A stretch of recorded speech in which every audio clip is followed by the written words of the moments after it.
29 April 1976 کو پاکستان کے معروف مزاحیہ اداکار منور ظریف وفات پا گئے تھے۔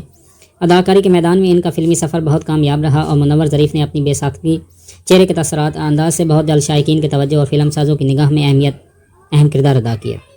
وہ 2 فروری 1940 کو لاہور کے گنجان آباد علاقے قلعہ گجر سنگھ میں پیدا ہوئے۔ انہوں نے فلم اونچے محل میں اپنی مزاحیہ اداکاری سے اپنی فلمی سفر کا آغاز کیا، لیکن اس فلم کی نمائش سے پہلے ایک اور فلم ڈنڈیاں ریلیز ہو گئی اور یوں اس فلم کی بدولت وہ پہلی بار بڑے پردے پر شائقین کے سامنے آئے۔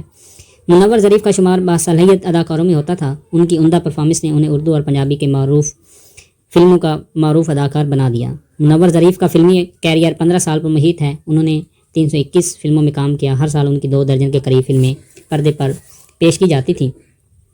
منور ظریف کی پہلی سپر ہٹ فلم ہتھ جوڑی تھی۔ وہ ایک ایسے اداکار تھے جنہوں نے اکثر فلموں میں اپنی بے ساختہ فکروں اور لطیف مکالموں سے شائقین کو لبھایا اور خود کو باصلاحیت ثابت کیا۔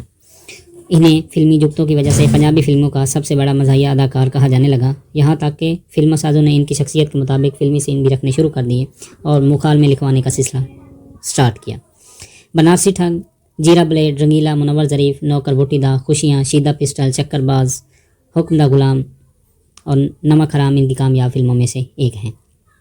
منور ظریف کی آخری فلم لوہید رشتے تھی جو 1980 میں ریلیز ہوئی، اور اس طرح پاکستان کی فلمی انڈسٹری کے اس معروف اور مقبول مزاحیہ اداکار نے مختلف نگار ایوارڈ حاصل کیے اور اس کے بعد ان کی ڈیتھ ہو گئی اور وہ لاہور میں بی بی پاک دامن